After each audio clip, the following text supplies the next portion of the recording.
Olá! Sabe aquelas frases que quem fala inglês como primeira língua usa o tempo todo e que fazem toda a diferença na conversa? Pois é, a gente vai decifrar algumas delas hoje, para ajudar a comunicação a ficar, sabe, bem mais natural, mais fluida. Sabe quando a pessoa estuda, sabe a gramática de cor, mas aí na hora do vamos ver, na hora de bater um papo, parece que as palavras travam, não saem com aquela naturalidade? Pois é, se isso soa familiar, essa análise foi feita pensando justamente nisso. Então, bora lá! Ok, vamos começar com um cenário super clássico. Imagina só, a pessoa tá andando na rua e de repente, pá, dá de cara com um amigo das antigas. É uma coisa super comum, né? Mas em outro idioma, isso pode virar um pequeno desafio. Como é que se reage? E é aí que entra a nossa primeira frase-chave do dia. Fancy running into you here. É um jeito bem simpático, bem natural de mostrar que ficou surpreso. É basicamente o nosso "Nossa, que surpresa te encontrar aqui!" ou um "Caramba, que coincidência!".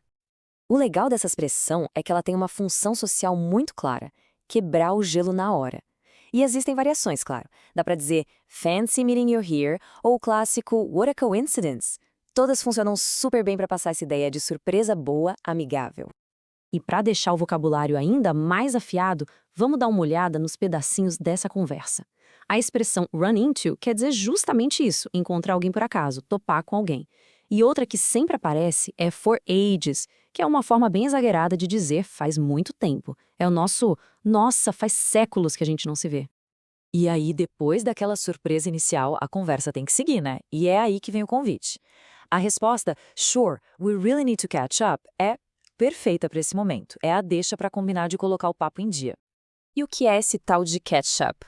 Bom, nesse contexto social, é exatamente isso. Se atualizar, saber das novidades da vida da outra pessoa, é a expressão ideal para quando se quer retomar o contato e fofocar um pouquinho, no bom sentido, claro. Mas olha que interessante. Catch up é uma expressão super versátil. Ela também pode ser usada para, sei lá, alcançar alguém que está na sua frente numa corrida ou para recuperar a matéria que perdeu na escola. O contexto, como sempre, é que manda.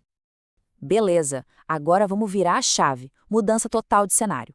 Sai um encontro casual na rua e entra uma situação mais formal. Imagine que a pessoa precisa marcar uma consulta médica por causa de um emprego novo. O tom da conversa muda completamente. Vamos ver como isso funciona na prática. Olha só a sutileza aqui.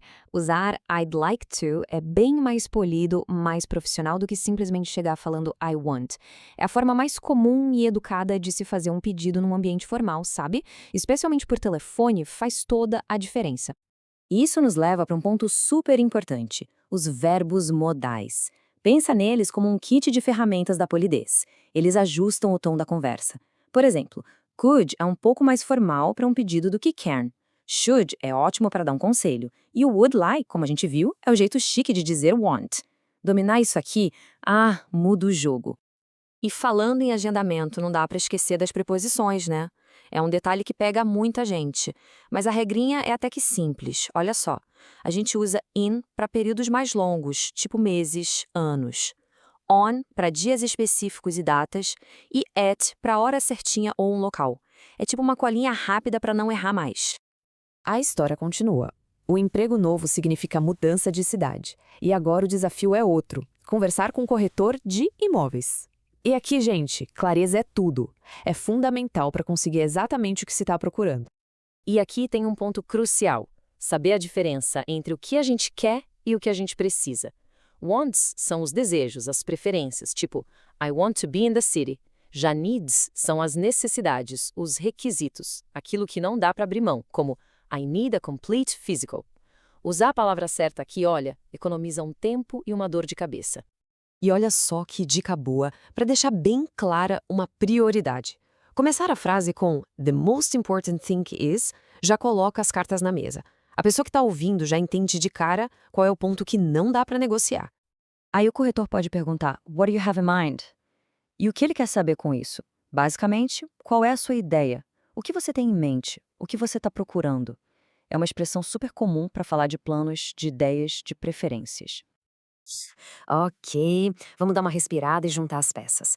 A gente passou por encontros casuais, agendamentos formais e até como expressar o que a gente quer ou precisa.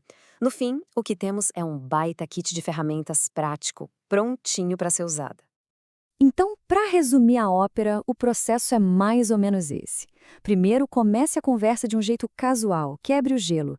Segundo, quando o assunto for mais sério, como um agendamento, use a polidez a seu favor com os verbos modais. E terceiro, seja sempre super claro sobre o que é um desejo e o que é uma necessidade.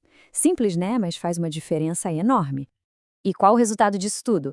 É sair daquele silêncio meio constrangedor e partir para uma conversa com muito mais confiança. A ideia é essa: transformar a hesitação em segurança. Com as ferramentas certas, conversar em inglês deixa de ser uma prova de gramática e vira o que realmente deveria ser, uma chance de se conectar. E agora, para a gente fechar, fica uma última reflexão. Porque no final das contas, não adianta nada saber de tudo isso se não for para colocar em prática, não é mesmo? Então fica a pergunta: de tudo que a gente viu hoje, qual dessas frases ou expressões parece que vai ser a primeira a entrar no vocabulário do dia a dia? Pensa aí, escolher uma, só uma, e se comprometer a usar na primeira oportunidade. Esse é o grande primeiro passo para uma comunicação cada vez mais natural e confiante.